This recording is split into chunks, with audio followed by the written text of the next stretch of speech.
반갑습니다. 네, 오랜만에 오랜만에 뵙습니다. 예, 어서 오십시오.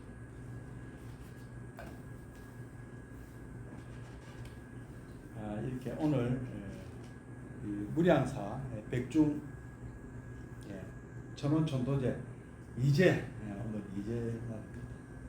뭐이그 제 날짜인지는 모르겠습니다만은 오늘 우리는 목요일 오늘 선택을 했습니다. 오늘 지난 주에 이어서 우리 법정 스님의 무소유 참 법정 스님 모르는 분이 안 계시고 우리 불자라면 불자 아닌 분들도 법정 스님은 다 아시잖아요, 그죠? 그리고 또 다른 가르침은 몰라도 무소유라는 가르침은 뭐 대한민국 사람치고 모르는 사람이 안 계죠. 근데 이게 원래는 이게 무소유처라는 그 얘기가 또 따로 있어요. 사실 이게 꼭 소유를 하지 않는다. 우리 말에 이 소유라는 말이 이제 가진다 이 말인데 원래 불교 용어는 그런 뜻이 원래는 아닌데 막 그런 걸로 받아들여져 가지고 좀 알고 계신 분들이 많습니다. 구차 재정에 뭐 우리 최봉수 교수님 그때 공부할 때 구차 재정 공부하셨잖아요. 거기 보면 이제 7번째 단계가 무소유처 정이고, 그렇죠. 세계 초선부터 세계 사선, 그 다음에 공무변처, 식무변처, 그 다음 7번째 오는 것이 무소유처 정이거든요. 그 다음에 이제 비상, 비비상처 정이 8번째 단계고, 마지막 단계가 9차 단계가 상수멸이잖아요, 그죠? 이때 한번 배우신 분도 계시고, 뭐 처음 듣는 분도 계실 거예요. 그런데 그때 한번 무소유처라는 게 나옵니다. 이것은 있다고 할 수도 없고 없다고 할 수 없는 공간과 그 어떤 우리 의식의 경계를 넘어선 그것이거든요. 하여튼 뭐 좀 어려운 내용 개념인데요. 여기서 이제 법전 스님이 말씀하시는 것은 이제 우리가 흔히 우리가 얘기하는 소유를 하지 않는다. 아무것도 소유하지 않는다. 이런 이제 보통 그렇게 다 받아들이는데 법전 스님께서는 무소유란 아무것도 갖지 않는다는 것이 아니다. 그죠? 우리 보고 거지로 살라는 것이 아니다. 궁색한 빈 털털이라고도 살아라. 이 말이 아니다고 합니다. 근데 사실은 스님들은 이런 길을 가야 되죠. 스님들은 무소유의 길을 가야 돼요. 사실은요. 그러나 이제 현실은 제가 어디 밖에 나가고 싶어도 마을버스 타는데도 돈이 필요합니다. 돈 내고 타야 됩니다. 돈 안 내면 안 태워줍니다. 그죠? 그럼 걸어가면 안 되냐? 걸어가도 되죠. 근데 또 시간도 그렇고 해서 또 뭐 마을버스 타고 택시도 타고 지하철은 공짜네. 타야 되는데 근데 우리가 돈 없이는 참 살 수가 없습니다. 그래서 스님 심지어는 우리 출가자도 그런데 우리 제가불자님들이 이 돈 없이 이 세상을 살 수가 없습니다. 그죠? 그렇지 않습니까? 솔직히. 그래서 이 참 완전한 어떤 그 탐진치에서 완벽하게 벗어난다는 것이 구조적으로 좀 힘듭니다. 사실은요. 근데 그 법전 스님도 그러시잖아요. 무소유란 아무것도 갖지 않는다는 것이 아니라 불필요한 것을 갖지 않는다는 뜻이다. 이것도 이제는 많이 알려졌어요. 이제 이것도 많이 알려져가지고 많은 불자님들이 알고 계세요. 그래서 그 부처님도 그러셨어요. 탐진치 삼독심의 어떤 그 생성 원리를 우리가 따지 보면은 우리에게는 여러분이 보고 듣고 냄새 맡고 맛보고 그리고 몸으로 느끼는 이 오감이 있잖아요, 그죠? 오감 그리고 의식까지 육근이 있고 뭐 또 육경이 있고 또 뭐 또는 12처라고도 하는데요. 육내입처, 육외입처를 통해서 우리가 6가지 우리에게는 식이 생긴다고 합니다. 안식부터 안입이 설신 의식이 생기죠. 그러면 이거를 우리가 좀 너무 어렵게 가는 거 아닌가? 그다음에 이거를 거기에 우리가 외부 조건과 촉수애를 한대요. 그러니까 접촉을 하고 만나고 그다음에 그 느낌을 받아들이고 그다음에 우리 그것을 좋아하거나 뭐 이렇게 받아들이거나 이렇게 된답니다. 그래서 요 느낌이 그 세 가지 느낌이 있다고 합니다. 어떤 느낌이 있습니까? 세 가지 느낌은 좋다는 느낌, 그리고 또 싫다는 느낌, 그다음에 뭐 그저 그렇다 아무 느낌도 없다. 요 세 가지가 있는데요. 뭐 이것 밖에는 없겠죠. 다른 느낌도 있습니까? 좋고 싫고 이것도 아니고 저것도 아니고 이거 말고는 없잖아요, 그죠? 부처님이 세 가지가 있댔는데 탐심이란 내가 좋아하는 느낌을 자꾸 갖고 싶어 한다는 겁니다. 뭐 내가 이 돈을 버니까 좋더라. 뭐 빈털터리 살다가 진짜 빈털터리 살다가 로또 맞아가지고 몇십억 생기니까 참 좋잖아요. 근데 다음에 또 맞으면 좋겠다. 근데 이게 욕심이 또 생기는 거죠. 그래서 뭐 꼭 그것뿐이 아니고 우리가 뭔가 좋은 느낌이 있을 때 자꾸만 갖고 싶어하는 그것이 우리로 하여금 불행하게 만든대요. 그래서 오는 그 불행이 뭡니까? 애별리고죠. 그죠? 우리가 어떤 분을 좋아했는데 그분하고 헤어져야 되는 고통이 있다는 것이죠. 우리 뭐 조부모님, 부모님, 그리고 뭐 여러 가지 또 이렇게 뭐 이성간에도 또 좋아하는 사람이 있었는데 뭐 어떤 인연으로 그만 이제 못 만나게 됐을 때 얼마나 슬픕니까? 근데 그 슬픔은 어디서 비롯되었습니까? 내가 그분을 좋아했기 때문이잖아요. 그죠? 사랑했기 때문에 이별의 슬픔이 온다는 것이죠. 그래서 이거를 집착을 하면은 그것이 탐심이라고 하시는 거예요. 부처님은. 그 다음에 이제 진심은, 탐진치 중에서 진심은 뭐냐면은 내가 싫어하는 사람이 또 있어요. 우리 살다 보면 내 마음에 안 드는 분이 꼭 있습니다. 나를 괴롭히는 분이. 그래서 자꾸 우리 부딪혀서 생기는 고통을 뭐라 그러죠? 원증해고라 그러잖아요. 원망하고 증오하는데 왜? 자꾸 만나는 고통이 있다는 거죠. 그래서 짜증이 나고 성이 나는 거예요. 그러면 그게 이제 진심이 되는 거예요. 그래서 탐심과 진심이 우리는 수시로 발생합니다. 좋아하는 사람이 있으면 헤어지는 고통이 있고 싫어하는 사람이 있으면은 만나는 고통이 있다는 것이죠. 그 다음에 근데 어떤 사람은 내가 뭐 만나도 그만 안 만나도 그만인 사람이 있죠. 저 같은 사람이 그런 경우도 우리 불자님들한테 안 했습니까? 막 봐도 그만 안 봐도 그만이죠.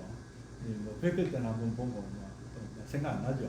근데 그런 분도 계시지만 또 좋아해 주시는 분도 있고 싫어하시는 분도 있겠죠. 근데 그런 어쨌든 우리가 대면하게 이렇게 만나는 분도 계세요. 보면 모든 사람한테 우리가 정말 뭐 원증해고를 느끼고 애별리고를 느낄 수는 없는 거 아닙니까? 그죠? 근데 우리 삶에 보면 뭐 이래도 좋고 저래도 좋은 분들도 있어요. 뭐 지나가는 사람 뭐 다 그런 마음이 생깁니까? 그래서 그런 마음이 있는데 그 마음이 어디서 비롯된가를 보라고 합니다. 부처님은. 그 말씀 뭐냐면은 뭐 우리가 아주 그 도가 높은 뭐 스님들이나 뭐 이렇게 참 우리 또 이렇게 경험 많으신 우리 어르신들 같은 경우는 뭐 어떤 일이 있어도 놀리지 않고 뭐 당황하지 않고 그러니까 원숙한 그런 인격을 갖추신 분들도 개중에 계십니다만은 그런 분들은 뭐 대면한데요. 그 이제 또 부처님은 또 그런 경지를 또 말씀하셨어요. 우페카, 뭐 사각지나 칠각지 중에 사각지나 또는 그 우리 사무량심이 또 나오지 않습니까? 자비희사 중에서 뒤에 마지막에 사무량심 이런 게 있는데요. 그러면 그 무량심 별명도 있으시죠. 예, 그 무량심이라는 그 불명이 참 저는 굉장히 좋아하거든요. 사무량심 참 좋아합니다. 사무량심이 바로 부처님 마음이거든요. 누구든지 아끼고 사랑하시고 그다음에 대자대비죠. 뭐 그 사랑하는 만큼 또 그 불쌍히 어여삐 여겨주신다. 불쌍히 여겨주시고 그다음에 대희 그러니까 우리의 성장을 기뻐해 주세요. 우리는 언제까지나 부처님을 찾는 그런 어린애로 머물기를 바라지 않으시죠. 우리도 성장하기를 바라시고 마지막에는 뭐죠? 대사, 대희대사. 그러니까 우리가 완전한 부처님이 됐을 때 부처님은 정말로 대면 할 수 있는 거죠. 그 똑같은 부처님이다. 같은 급수다, 동격자다, 아랍니다. 이런 걸 원하시는 거죠, 부처님께서는. 그런데 그런 경지에 이르러서 무념무상하고 우페카 상태가 되면 얼마나 좋겠습니까? 근데 대부분은 그런 깨달음을 얻어서 그런 경지 뭐 남한테 무관심한 게 아니고요. 대개는 무아를 몰라서 무관심한 거죠. 저분의 고통이 내 고통이라는 것을 모르는 거예요. 사실은 저분의 고통, 저분과 나는 한 몸이나 다름없는데, 이 무아라는 말은 무엇입니까? 우리는 알고 보면은 공동운명체라는 거잖아요. 울타리가 없다는 거죠. 내 한 손가락이 아프면은 이쪽 손가락들은 뭐 우리 일이 아니다 이렇게 할 수가 없잖아요. 우리 몸에 한쪽 손가락이 아프면 분명히 지장이 있잖아요. 그래서 이 다른 손이 그 손을 끊임없이 이렇게 뭐 주물러 주고 치료를 해주잖아요. 이것은 내가 한 몸이기 때문에 해주는 거 아닙니까? 다른 사람이라고 생각하면 일을 못 하잖아요. 근데 사실은 우리 모두가 이 지구상에 살고 있는 모든 생명체는 한 몸이나 다름없다는 거죠. 이 지구호라는 이 우주선에 탄 같은 공동운명체라는 것이죠. 그래서 뭐 이웃이 아프면 나도 아프고, 부처님 그래 하시잖아요. 유마경이 나오죠. 중생이 아프면 나도 아프다는 말씀이 나오잖아요. 그러니까 그런 것처럼 부처님은 남의 고통을 내 고통이 아니라고 생각 안 하셨다는 거죠. 굉장히 공감 능력이 탁월하셨던 것이죠. 그래서 부처님께서 부처님 정도 되면 또 그 공감 능력을 갖고 계시면서도 대의대사가 가능한 분이에요. 근데 우리는 그런 것이 아닌 상태에서 그냥 막 무관심해서 무아라는 것을 몰라서 남이야 죽든지 말든지 굶어 죽든지 뭐 얼어 죽든지 배고파 죽든지 신경 안 쓰는 것은 바람직하지 않다는 이 말씀입니다. 지금 제가 그래서 그거를 70이라 그러는 거예요. 무명에서 비롯된 거다. 그렇죠? 무아라는 것을 모르니까 남의 아픔을 모른다는 것이죠. 내 이웃의 아픔을 모른다는 것이죠. 그래서 불자라면 정말 이런 공감을 갖고도 휩쓸리지 않는 것이죠. 그래서 참 그 어려운 건 쉬운 건 절대 아닙니다. 아까 뭐 누차 말씀드리지만 우리가 좋아하는 사람을 늘 우리가 가까이 대하다가 헤어질 때 마음이 찢어지는 아픔이 오잖아요. 이거 그렇지만 우리가 공부한 사람은 거기에 집착을 하지 않게 되고요. 오는 사람 맞지 않고 가는 사람 붙들지 않게 되는 것이죠. 어떻게? 최선을 다했기 때문에. 그래서 집착하지 않을 수 있는 것이고, 나를 괴롭힌 사람이 아무리 내게 괴롭혀도 또 거기도 내가 그렇게 스트레스를 많이 안 받는 것이죠. 왜냐하면은 이 깨달았기 때문에 받아들이는 거. 그분은 오히려 우리는 불상이 대자대비의 마음으로 다가설 수 있습니다. 근데 보통은 참 그게 어렵습니다. 그죠? 그래서 보현행원에서는 늘 일상에 만나는 분들을 부처님으로 모시라 하잖아요. 그래 보면 괜찮거든. 그러면 다 용서가 돼요. 용서가 되고, 그러면 원증해고도 안 생기고, 아까 애별리고도 안 생기고, 원증해고도 안 생긴다. 그리고 또 남의 고통을 공감을 하면서도 또 우리는 어떤 뭐랄까 우페카의 마음으로 사각지의 경지에서 도와드릴 수가 있는 거예요. 막 거기 또 막 흠뻑 빠져도 안 돼요. 너무 또 빠지지도 말라는 말씀입니다. 그래서 아주 이런 마음을 갖고 있는 분들은요, 이 무소유가 되는 거예요. 왜냐하면은 남을 돕기 위한 재물은 얼마든지 모아도 괜찮습니다.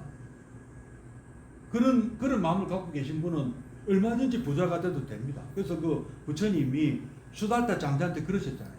수달타 장자는 한자로 하면 극고독 장자 아닙니까? 아나타핀디가.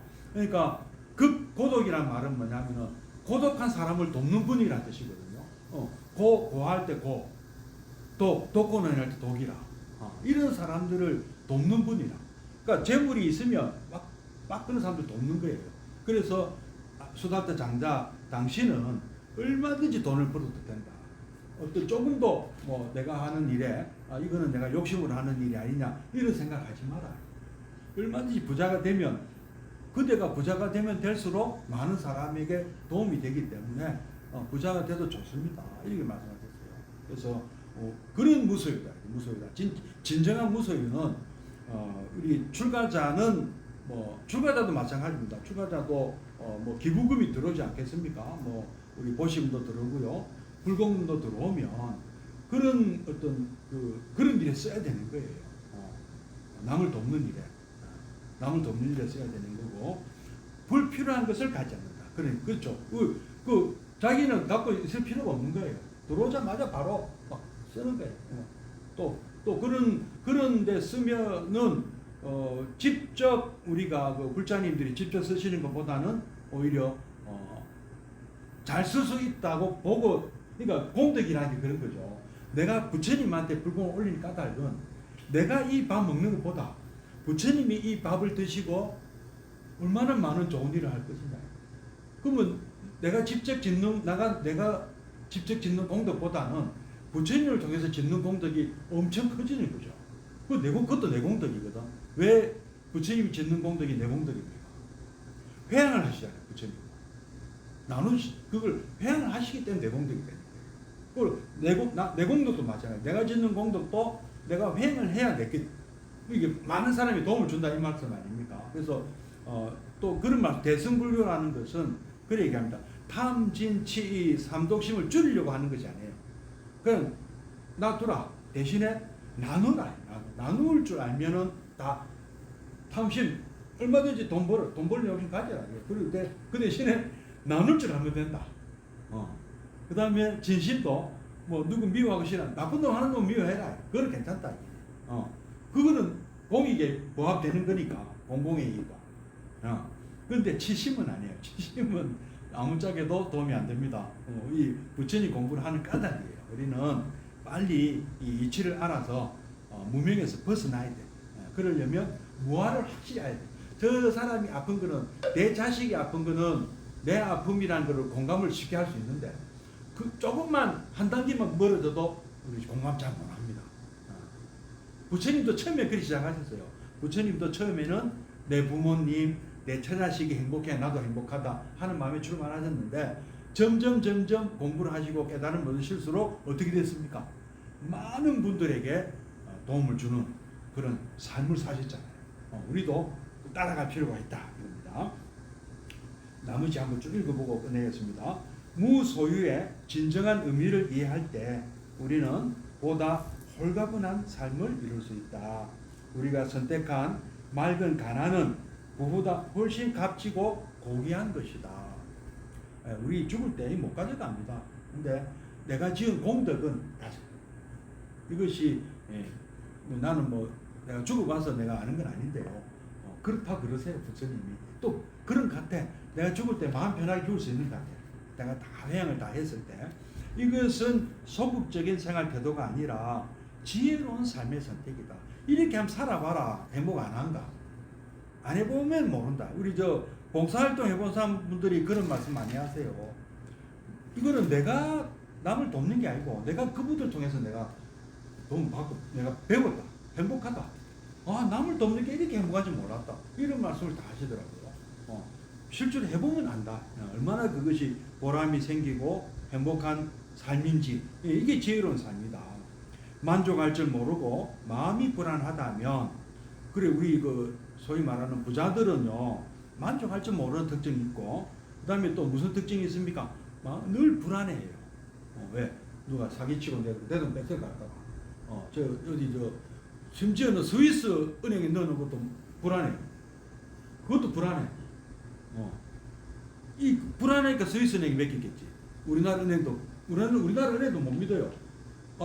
입장 한번 바꿔놓으세요. 내가 돈이 수조 원이 있다. 우리나라 은행도 못 믿어. 부도나면 못 찾아요. 5천만 원 이상 되면 안 준다 아닙니까? 그래서 무슨 금고 만들고 뭐 5만 원 그걸 다 부동산 투자하고 해외 부동산도 투자하잖아요. 왜 그러겠어요? 불안해서. 그것은 우리가 살고 있는 세상과 조화를 이루지 못하기 때문이다. 그죠? 만족할 줄 모르고 불안한 까닭은 조화롭지 못하기 때문이다. 그분이 그 돈을 갖다가 이렇게 무슨 어려운 삶을 수달자 장대처럼 살면 불안하겠습니까? 불안 안 하지. 어떤 일이 있어도 불안 안 합니다. 그러면 내 마음이 불안하고 늘 갈등 상태에서 만족할 줄 모른다면 그것은 내가 살고 있는 이 세상과 조화를 이루지 못하기 때문이다. 참 이 말씀의 뜻을 좀 이해가 되시죠? 이제 왜 이런 말씀하셨는가? 네, 오늘 법정 스님 말씀, 네, 좋은 말씀 함께 공부했습니다. 여러분 행복하십시오.